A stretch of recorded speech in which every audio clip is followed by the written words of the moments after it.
پہلا سوال، اردو غزل کے آغاز و ابتدا کا عہد بہد جائزہ لیجیے۔ ہم نے متفقہ طور پر فیصلہ کیا کہ یہ سوال آسان ہے، ہو جائے گا۔ اگلا سوال دیکھو۔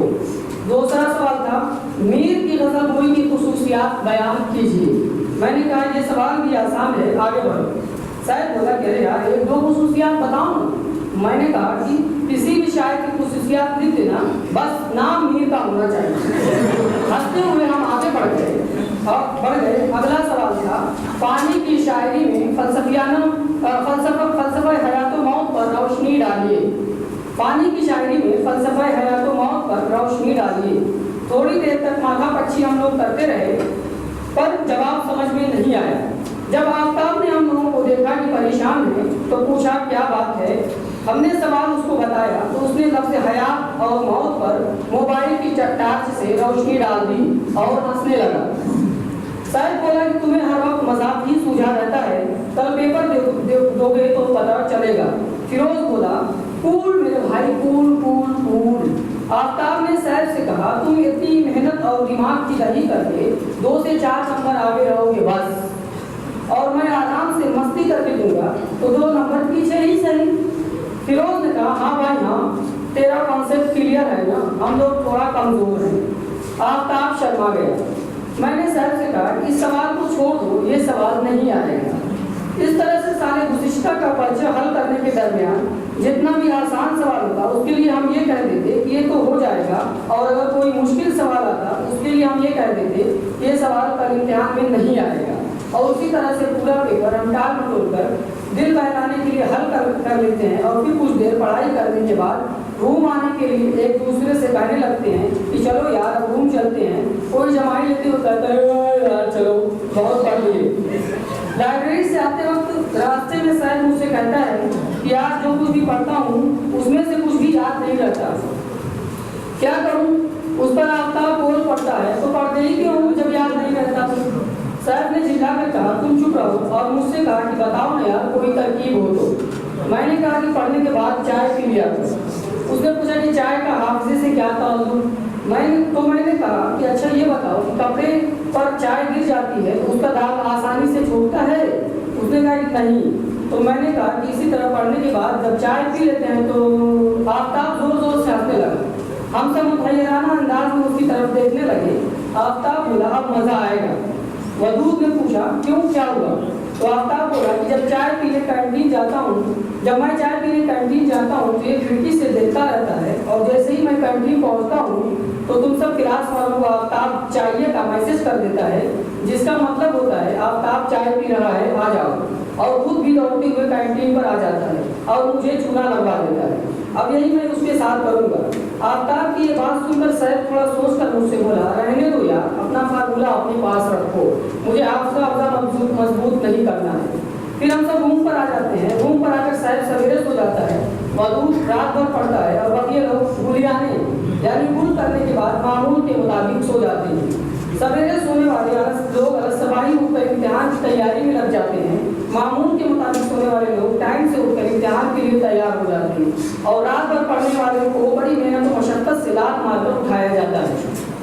پھر ہم سب ایک ساتھ امتحان کے لیے روم سے پیدل نکل پڑتے ہیں، اور اگر کبھی ہماری نظر شعبہ لے جانے والی یونیورسٹی بس پر پڑتی ہے تو ہم بس کو دوڑا کر پکڑ لیتے ہیں اور پھر امتحان گاہ پہنچ جاتے ہیں۔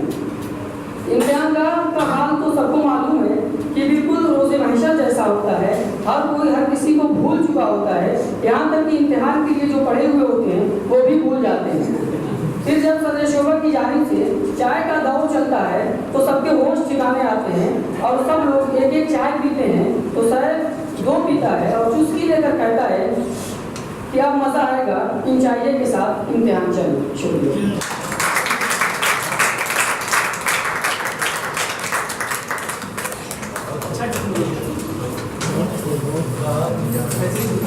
شکریہ درار صاحب، آپ کی آل راؤنڈر کام کر رہے ہیں، آپ کی شناخت ہے، آپ جب بھی موقع ملتا ہے اپنے شاعری سے، اپنے سرگرمیوں سے سامعین کے دلوں میں جگہ بناتے ہیں۔ میں اب ایک ایسی شخصیت کو دعوت دینے جا رہا ہوں جو اس سے قبل دنیائے نظامت میں اپنی ایک پہچان بنا چکا ہے، بلکہ میں یہ سمجھتا ہوں کہ اگر میں یہاں پہ اس وقت کھڑا ہوں تو حضرت کی اجازت ہی سے میں کھڑا ہوں، تو ان کی آمد سے قبل اگر کوئی بھاری بھرکم شعر میں نہ پڑھوں تو شاید یہ ناانصافی ہوگی۔ میں ان کے لیے یہ شعر ان کے نظر کر رہا ہوں کہ شعر کی آمد ہے کہ ڈائس کانپ رہا ہے، بھلے آپ حضرات نہ کانپ رہے ہوں، میں تو کانپ رہا ہوں، لیکن حضرت کی آمد ہے کہ شعر کی آمد ہے کہ ڈائس کانپ رہا ہے، رستم کا بدن زیر کفن کانپ رہا ہے۔ بڑے ہی ادب و احترام کے ساتھ میں جناب ریاض صاحب سے گزارش کروں گا اور اپنے تاثرات کے سامنے کو حضور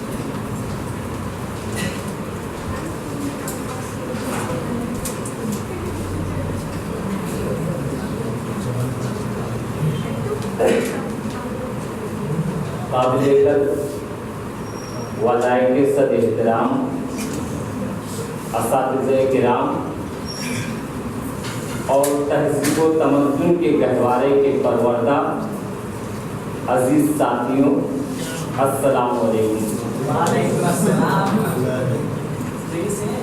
آج کی یہ علم و دانش کی پر رونق محفل اگر ایک طرف ہمارے چہروں پر مسرت و شادمانی، فرحت و انبساط کے گیت جیسے احساسات و جذبات کی کیفیات سے معمور ہیں، تو دوسری طرف حسرت و افسردگی اور رنج و غم کے آثار بھی ہمارے چہروں سے آیا ہیں۔ اگر ایک طرف خوشی اس بات کی ہے کہ ہم اپنی منزل کی طرف ایک سیڑھی کو عبور کر رہے ہیں، تو دوسری طرف ہمارے قلوب و اذہان پر حزن و ملال کے ابر بھی چھائے ہوئے ہیں، جس کی عکاسی ہمارے اور آپ کے رخسار سے ہو رہی ہے۔ اس سے اس بات کا بخوبی اندازہ ہوتا ہے کہ ہمیں پوری زندگی کیف و سرور، ہجر و وصال، درد و غم کی کیفیات سے گزرنا پڑے گا، کیونکہ یہی دستور حیات، ضابطۂ زندگی، آئین فطرت و قدرت ہے۔ آج ہم اس شاندار اور پروقار تقریب میں ایک ساتھ جمع ہیں۔ آج ہم اور ہماری جماعت جس لائق بھی ہے وہ ہمارے اساتذہ کرام کی رحمِ منت ہے کہ جنہوں نے قدم بہ قدم ہر طرح اور ہر جگہ ہماری حوصلہ افزائی اور رہنمائی کبھی مثبت تقویت کے ذریعے اور کبھی منفی تقویت کے ذریعے کی ہے۔ بلا شبہ ہمارے مشرق و مربی اساتذہ کرام نے ہمیں زندگی و تابندگی بخشنے کے لیے اپنی محبتوں، شفقتوں، عنایتوں کا بے پناہ نذرانہ پیش کیا ہے۔ اپنے تمام ساتھ ان کی تمام نوازشات کا و کرم فرمائیوں کا استیعاب ہمارے بس کی بات نہیں۔ صرف میں اتنا کہنا چاہوں گا اپنے تمام ساتھیوں کی طرف سے اساتذہ کرام کی خدمت میں کہ پروفیسر خالد سعید صاحب اپنے فیروز مند و سعادت مند لیکچر و پس منظر کے ذریعے، پروفیسر نسیم الدین فرید صاحب اپنے خطاب مع مظاہرہ کے ذریعے، پروفیسر ڈاکٹر ابوالکلام صدر شعبہ صاحب اپنے حسن تدبیر، حسن کلام کے ساتھ ساتھ دلائل و براہین کے انبار کے ذریعے، ڈاکٹر شمس الہدیٰ دریابادی صاحب اپنے تاریخ علم و ادب کے دریا کے ذریعے، ڈاکٹر مسرت جہاں صاحبہ اپنے حسن بیان، حسن سلوک کے ساتھ ساتھ مسرت و شادمانی کے ذریعے، اور ڈاکٹر بی بی رضا صاحبہ اپنے منفرد انداز اور حسن گفتگو کے ذریعے، ڈاکٹر مصباح الانظر صاحب اپنے علم و ہنر کے مصباح و چراغ کے ذریعے ہماری رہنمائی و رہبری کی ہے، جو تا حیات کام آتی ہے۔ اب امتحان کا وقت آنے کو ہے، اس کے بعد ہم نہ جانے کہاں ہوں گے، یہ رفاقت فرقت میں بدل جائے گی۔ اے کاش یہ وقت جلدی نہ کٹتا اور یہ رفتار ذرا دھیمی ہو جاتی، گھڑی کی سوئیاں آگے نہ بڑھتی۔ ان تمام کیفیات و احساسات سے ہمارے جذبات مغلوب ہیں اور ہماری آنکھیں اشکبار ہونے کو ہیں، لیکن